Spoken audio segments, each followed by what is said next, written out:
Terima kasih Anda masih di iNewsroom pemirsa dan masih bergabung bersama kami, kuasa hukum Peggy Setiawan, Muhtar Effendi, dan juga penasihat ahli Kapolri Pak Arianto Sutadi. Assalamualaikum, saya kembali ke Pak Muhtar. Pak Muhtar, ini bisa dipertegas lagi bukti apa yang disiapkan dalam sidang pra-peradilan besok untuk bisa meloloskan Peggy Setiawan dari jerat pidana? Kalau kita berbicara tentang bukti, tentu saja kami sudah mempersiapkan segala macam bukti ya untuk menghadapi persidangan pra peradilan untuk besok hari. Tetapi tentu saja alangkah lebih eloknya buat kami untuk tidak membuka tentang bukti-bukti yang kami punyai di dalam forum ini, ya kan itu. Yang jelas apapun bukti untuk dikonfrontir dengan bukti pihak Polda Jawa Barat, kita sudah siapkan.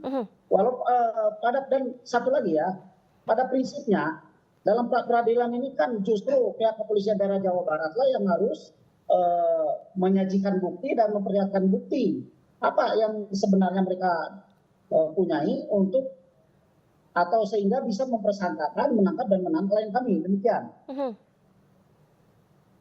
Oke, Pak Muhtar, tim kuasa hukum menyebut bukti yang dimiliki polisi lemah. Kenapa demikian? Tentu saja kami berpendapat demikian karena kemarin pada tanggal 27 kan kita ketahui bersama ya bahwa pihak kejaksaan sudah mengembalikan berkas yang diserahkan oleh Polda Jawa Barat. Walaupun tadi Pak Arianto menyampaikan bahwa tidak mungkin kejaksaan menerima kalau buktinya tidak lengkap, artinya kalau buktinya kuat, ya kan begitu.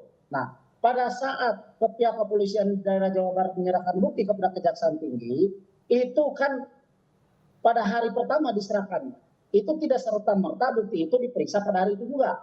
Artinya pihak Kejaksaan Tinggi Jawa Barat diberikan waktu 15 hari untuk memeriksa bukti-bukti tersebut. Nah, asumsi kami baru beberapa hari mereka periksa ternyata banyak kekurangannya. Makanya bukti tersebut, berkas tersebut, saya ulangi, berkas tersebut dikembalikan oleh pihak Kejaksaan Tinggi Jawa Barat.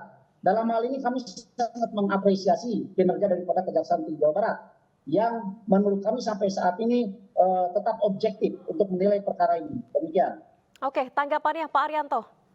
Sekuat apa sebenarnya bukti yang dimiliki polisi? Dalam pra peradilan ini ya, itu hanya suatu kontes ya.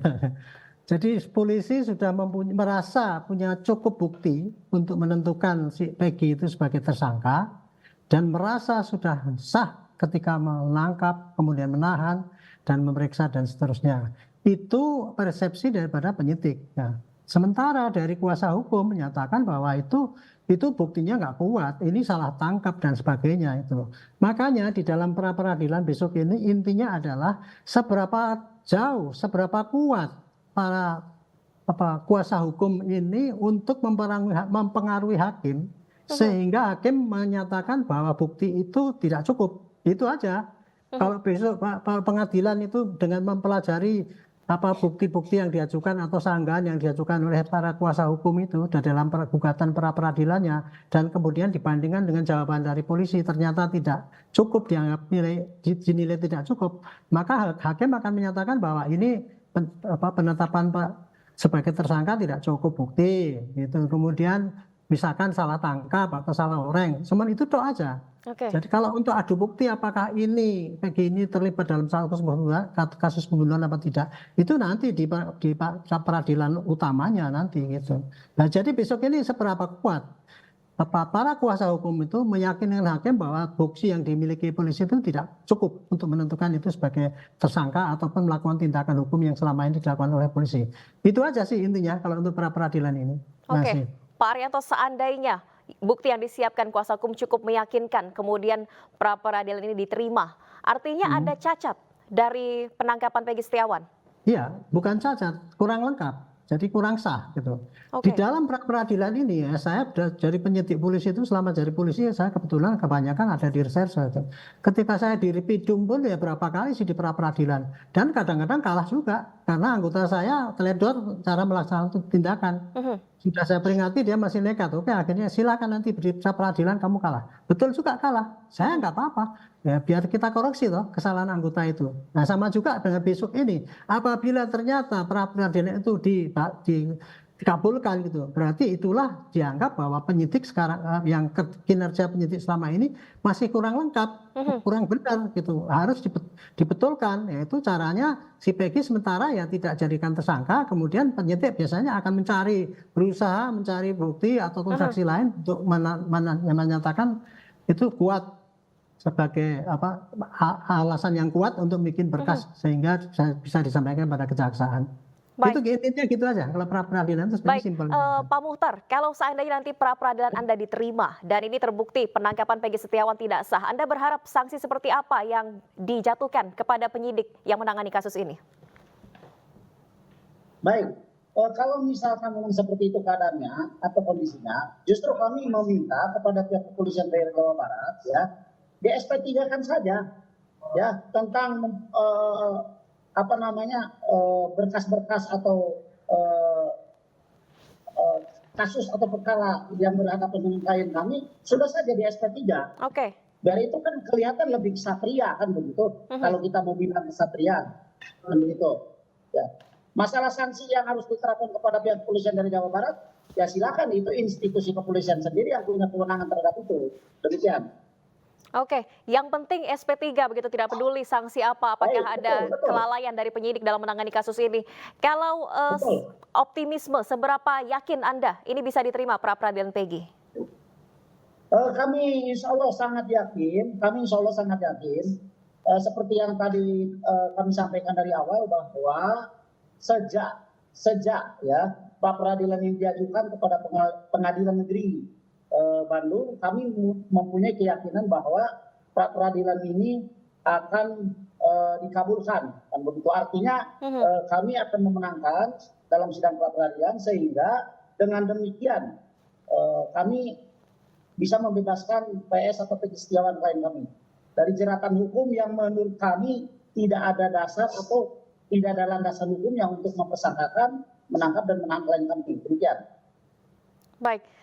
Pak Arianto, ini dari pihak kuasa hukum yakin betul bahwa akan diterima pra peradilan ini. Kalau dari pihak Anda sendiri menilai dengan banyaknya kejanggalan yang mengemuka begitu dari penangkapan Peggy Setiawan, apakah polisi akan kalah dalam pra peradilan ini?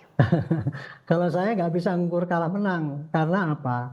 Karena saya sendiri tidak tahu apa bukti yang sudah dikumpulkan oleh penyidik gitu ya. Selain apa yang disampaikan di dalam waktu press release dulu itu kan menurut apa disampaikan oleh penyidik, ada keterangan saksi dari AF, kemudian ada bukti KTP dan sebagainya, dan kemudian bukti-bukti kesaksian yang di dalam persidangan yang dulu walaupun kemudian dicabut gitu kan. Nah sementara dari pihak lawan itu kuasa hukum kan banyak sekali bukti yang menentang, ada ratusan lah, mungkin pengacaranya aja ada 60-100 lebih itu. Dan kemudian untuk itu sekarang polisi sudah memeriksa 68. Saya kan jadi tidak bisa memperkirakan ya, mempertimbangkan kira-kira nanti berat mana, kira-kira hakim akan menilai bahwa bukti apa yang dimiliki polisi itu cukup apa tidak, itu tergantung dari hakim menilai kualitas daripada alat bukti yang sekarang ini dikumpulkan oleh penyidik. Baik, ini tergantung lagi dari seberapa kuat juga bukti yang bisa diyakinkan oleh tim kuasa hukum Peggy Setiawan di persidangan besok. Pak Muhtar, Pak Arianto, terima kasih banyak. Kita sama-sama nantikan jalannya sidang pra peradilan Peggy Setiawan besok. Terima kasih, selamat malam. Terima kasih telah bergabung di iNewsroom. Selamat malam. Selamat malam, Pak Muhtar. Selamat malam, terima kasih. Assalamualaikum warahmatullahi wabarakatuh. Ya, pemirsa, Menteri Komunikasi dan Informatika Budi Ari menolak berkomentar terkait desakan agar dirinya mundur dari jabatannya. Sementara di sisi lain ada juga petisi yang meminta Budi Ari jangan mundur untuk memberantas judi online. Kita Bapak mundur, tanggapannya seperti apa? No comment kalau itu.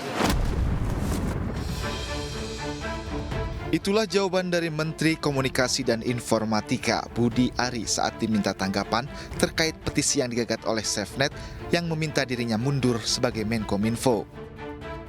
Desakan Budi Ari mundur dari jabatannya setelah adanya kasus peretasan server Pusat Data Nasional atau PDN. Petisi ini pun telah ditandatangani oleh lebih dari 15.000 orang. Namun demikian, Budi menolak berkomentar soal ini karena dia mengklaim belum ada data yang bocor. Ada juga petisi yang meminta Bapak mundur. Tanggapannya seperti apa? No comment kalau itu. Itu haknya masyarakat untuk bersuara. Ya, yang pasti tadi hasil rapat dengan Komisi 1 kita tidak ada indikasi dan belum ada bukti terjadinya kebocoran data. Selain desakan agar Budi Ari mundur dari jabatannya sebagai Menteri Komunikasi dan Informasi, ada juga yang membuat petisi agar Menteri Budi tetap bertahan dan memberantas judi online di Indonesia. Tim Liputan iNews melaporkan. Ya pemirsa, sebelumnya Komisi 1 DPR RI memberikan teguran keras kepada Kemenkominfo serta Badan Cyber dan Sandi Negara atau BSSN. DPR tak habis pikir bagaimana mungkin pusat data tidak memiliki backup. Insiden begitu, tetapi terusannya aja begitu. Apakah kita hanya akan melaporkan insiden itu atau melakukan upaya-upaya supaya insiden itu tidak terjadi? Itu yang pertama. Yang kedua, soal ransom. Ini kan sekarang kita dikunci oleh hacker, ya. Saya ingin tanyakan dan mohon penjelasannya, Pak. Forensik digital sampai di mana? Apakah pelakunya sudah diketahui? Karena setahu kami, ransom itu yang pertama mengunci. Hanya 2 diperbaiki. Dan kalau diperbaiki menurut data yang ada, sulit.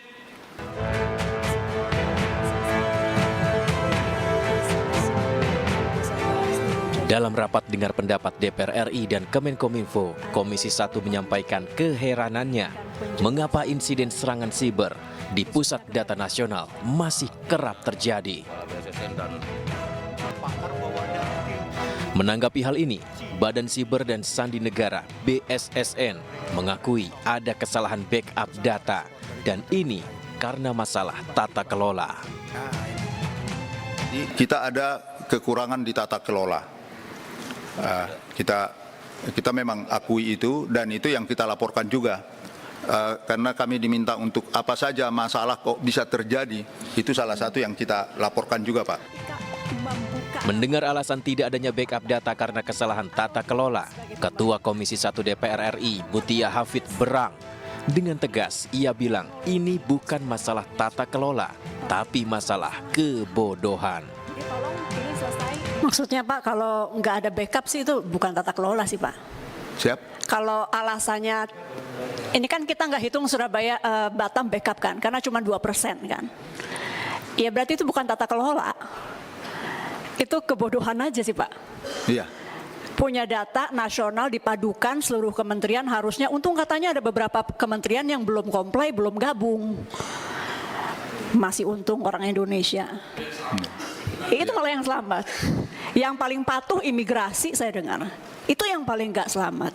Intinya jangan lagi bilang tata kelola karena ini bukan masalah tata kelola Pak. Ini masalah kebodohan.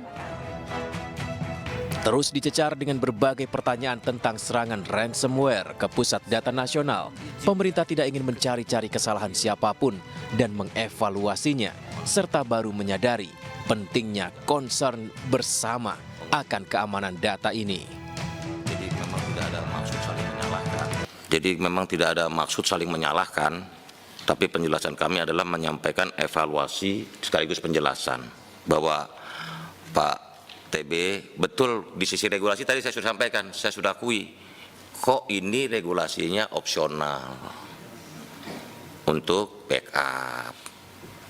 Karena itulah maka kita bilang enggak, evaluasi kita dia harus mandatori. Walaupun kita akhirnya juga mengerti kenapa kementerian lembaga itu opsional, karena mereka punya keterbatasan dalam menjelaskan ke otoritas keuangan, auditor, kok ada anggaran double-double. Oke, nanti sama-sama kita akan yakinkan ke otoritas, auditor bahwa ini udah bagian dari concern bersama keamanan data ini. Laporan dari BSSN tadi Mengapa Pusat Data Nasional Indonesia kerap menjadi sasaran serangan cyber? Dan apakah ke depan ada solusi untuk menjaga keamanan data nasional lebih baik? Tim Liputan iNews melaporkan.